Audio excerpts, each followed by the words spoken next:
بسم الله الرحمن الرحيم.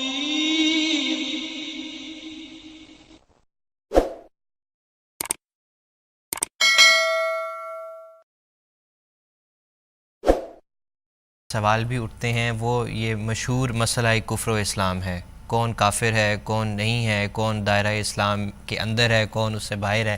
اس حوالے سے کیا اسمبلی میں مختصراً اگر آپ بتا دیں بریفلی کہ کیا بات ہوئی اور جماعت کا کیا موقف تھا اس حوالے سے؟ دیکھیں، یہ جماعت میں یہ بات ہے، ہم نے جب پاکستان بنا ہے ہمیں مسلم لیگ نے اپنا جو محضر نامہ پیش کیا، اپنے ٹائم میں سے ٹائم دیا ہے، ہمیں وہاں سوال ہوا جسٹس تیجا سنگھ نے کہ کیا آپ کا تعلق ہے اسلام سے، تو ہم نے جواب دیا شیخ بشیر احمد صاحب نے، we claim to be the Muslim first and Muslim last, مسلمان لاسٹ، ہم مسلمان ہیں آپ پہلے اور آخر میں، تو تھارولی ہم مسلم ہیں۔ اب جب یہ بنا ہے، جو انڈیا پاکستان بنا ہے، یہ اس کارروائی کے مطابق ہماری حیثیت آپ چینج نہیں کر سکتے، ہم ایک پارٹی ہیں۔ ہم نے جب آپ نے اس وقت ہماری تعین کو حیثیت کو مان لیا ہے، ہمیں مسلمان اس وقت مانا گیا جب پاکستان ایک فارمیٹو سٹیج پہ تھا، وہ بنیادی حیثیت ہماری مرضی کے بغیر نہیں چینج ہو سکتی اصولی طور پہ۔ تو پاکستان کا جو کشمیر کا مسئلہ ہے انڈیا کے ساتھ، وہ یہ ہے کہ وعدہ کیا انڈیا نے کہ جی اس کا استصواب رائے ہوگا۔ اب انڈیا کی جو کشمیر کی اسمبلی ہے اس نے الحاق کر لیا اور انڈیا کی پارلیمنٹ نے مان لیا، تو انڈیا کہتا ہے جی انہوں نے کشمیریوں نے الحاق کر لیا، ہم نے مان لیا، ہماری پارلیمنٹ نے مان لیا، ہماری پارلیمنٹ کو اختیار ہے۔ تو ہم کیا کہتے ہیں؟ ہم یہ کہتے ہیں ہم ایک پارٹی ہیں، اس میں ہماری مرضی کے بغیر آپ نہیں کر سکتے اس میں۔ تو لہٰذا اصولی طور پہ تو ہمیں جب آپ نے پاکستان بننے کے وقت مسلمان تسلیم کیا ہے، تو اس وقت ہماری حیثیت آپ چینج نہیں کر سکتے تھے ہماری مرضی کے بغیر۔ تو بات تو وہاں ہو گئی، اس وقت علماء نے بھی کہا ہاں جی ٹھیک ہے، مولوی ابراہیم سیالکوٹی صاحب نے بھی کہا کہ بھئی جی لا الہ الا اللہ محمد رسول اللہ پہ ساری ہو گئی ہیں۔ انور شاہ کشمیری صاحب نے شبیر احمد عثمانی صاحب نے کہا کہ ظفر اللہ خان صاحب اکابرین مسلم لیگ میں ہیں، ان کے جو لیٹر چھپے ہیں وہ جو ہیں وہ اس میں یہ بات ہے۔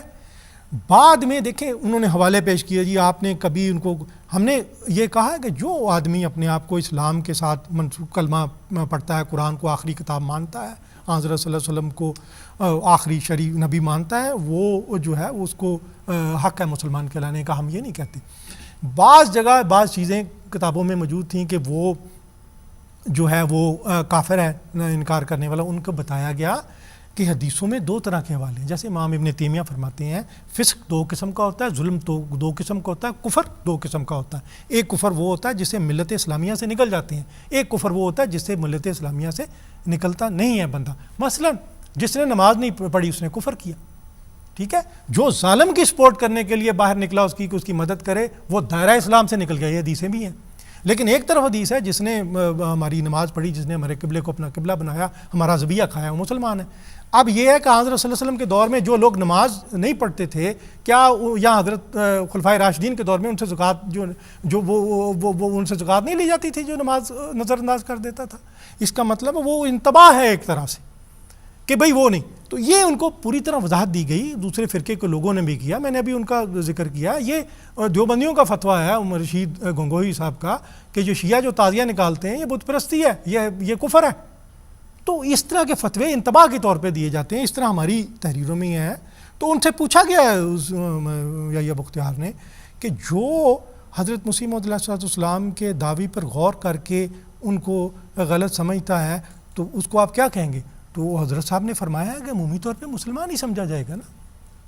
تو یہ بات اچھی طرح وضاحت کر دی گئی ہے۔ دوسرے لوگوں کے فتوے ہیں، وہ ایک دوسرے کے پیچھے نماز نہیں پڑھتے، اور بعضوں کے نے تو یہاں تک بھی لکھا ہے یہ تو کافر ہیں، یہ تو احمدیوں سے بھی زیادہ پکے کافر ہیں، یہ ایسے فتوے بھی وہاں موجود ہیں۔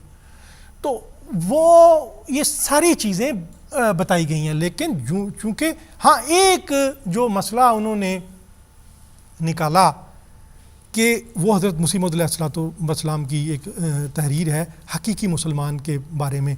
تو ایک اسلام دو طرح کی ہوتا ہے، ایک دونل اس کا دائرہ اسلام جو ہے، اور ایک جو ہے اس کا اوپر دائرہ ایک نیچے.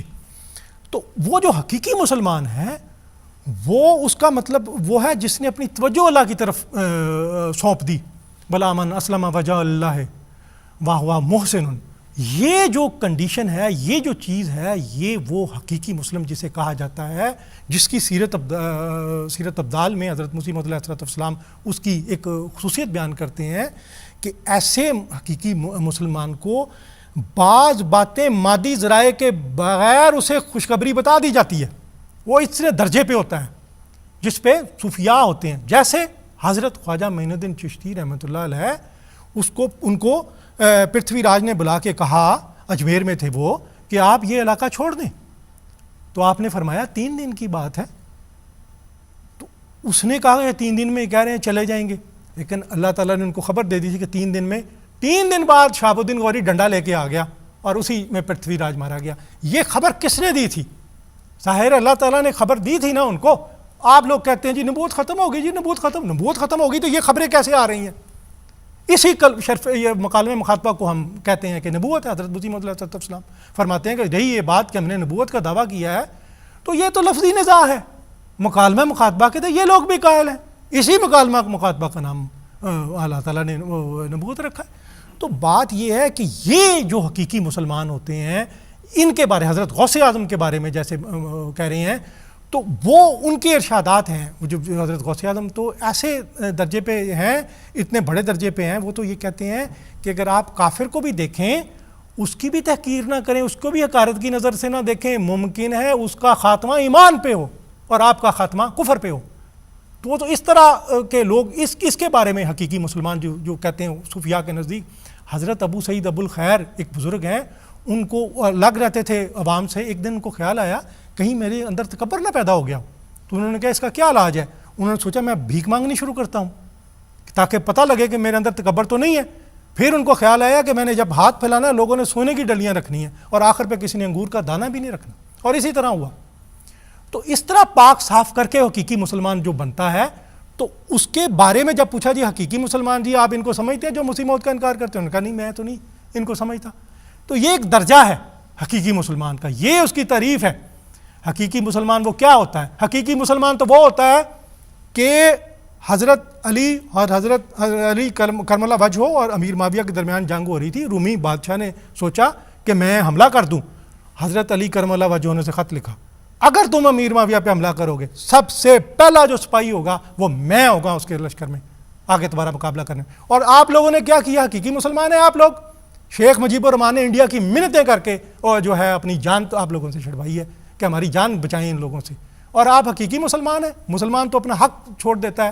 یہ جو بحران پیدا ہوا ہے, اس پہ بحران میں کیا پیدا ہوا ہے کہ مجیب الرحمان کہہ رہا تھا میرے 6 نکات مانیں, انہیں کہا جاتا تھا بھائی کہ 6 نکات میں آپ کوئی نرمی کریں, اس طرح نہ کریں. یحییٰ خان صاحب یہ فرما رہے تھے لیگل فریم ورک آرڈر میں کہ اسمبلی 120 دن میں آئین نہیں بنائے گی تو توڑ دی جائے گی. بھٹو صاحب کہہ رہے تھے اس میں نرمی پیدا کریں, تو وہ کہہ رہے تھے نہیں نرمی نہیں پیدا کرنی. بھٹو صاحب کہتے اس نے اجلاس بلا لیا ادھر, بھٹو نے کہا جو جائے گا ٹانگیں توڑ دوں گا.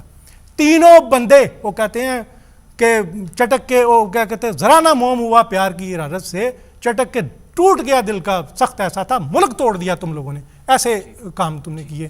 تو یہ باتیں ہیں. یہ بات پہ انہوں نے فرمایا کہ اس طرح کے ہم نہیں سمجھتے کہ وہ حقیقی مسلمان ہے. حقیقی مسلمان ہے اور تو وہ لوگ ہیں تو جو ہیں ان کو تو فتح, آپ تو اپنا پستول پکڑا کے آ گئے ہیں اس کو.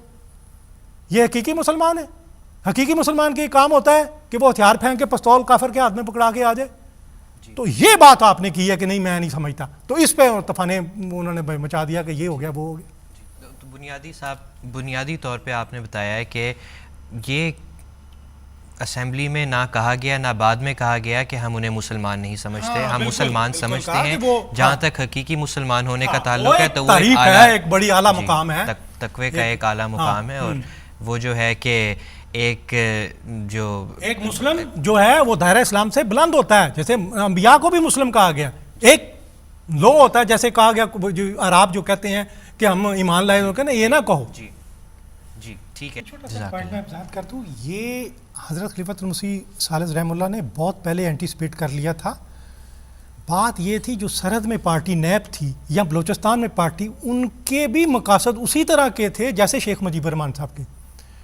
تو وہ شیخ مجیب الرحمان صاحب یہ کہہ رہے تھے جب پاکستان بنا قرارداد پاکستان پیش ہوئی ہے تو اس وقت سٹیٹس کی بات ہوئی ہے، تو لہٰذا سٹیٹس بننی چاہیے اس کے مطابق. تو اگر تو نیب میں تو اس کے جو اس وقت تھے غفار خان، وہ تو پاکستان میں دفن ہونا پسند نہیں کیا. تو اگر یہ پارٹی کوئی اس طرح کوئی مضبوط ہو کے سامنے نہ آتی جس کے کوئی سینٹرل اس کے تھے، تو اس میں ہونا یہ تھا اسی وقت ہی یہ پاکستان جو ہے بکھر جانا تھا. تو ہمارا اس سے کوئی نہیں تھا کہ ہمیں بھٹو کیا کہتا ہے کیا دیتا ہے، ہمارا صرف ملک کے محبت میں مفاد کی خاطر ہم نے یہ فیصلہ کیا. ہم تو پاکستان بننے پر بھی اینٹیسپیٹ کر رہے تھے کہ جو ہمارے ساتھ کیا ہونا ہے، اس پر بھی ہمیں کوئی امید نہیں تھی، امید تو خدا سے ہی ہے. لیکن پاکستان اسی وقت ٹکڑے ٹکڑے ہو جانا تھا جب اگر وہ مجیب الرحمان اسمبلی میں بلوچستان کے لوگ اور سرحد کے جو نیب وہ آ جاتی، وہ کہتے جی انڈیپینڈنٹ اسٹیٹ قائم کریں، تو کیونکہ اسمبلی بنا سکتی تھی آئین، تو وہ انہیں کہتا جی انڈیپینڈنٹ مان جائے. اسی وقت ملک ٹکڑے ٹکڑے ہو گیا تھا. جی جی اسیر صاحب جزاک اللہ. اسیر صاحب ایک سوال جس کے اوپر بڑی بحثیں بھی ہوتی ہیں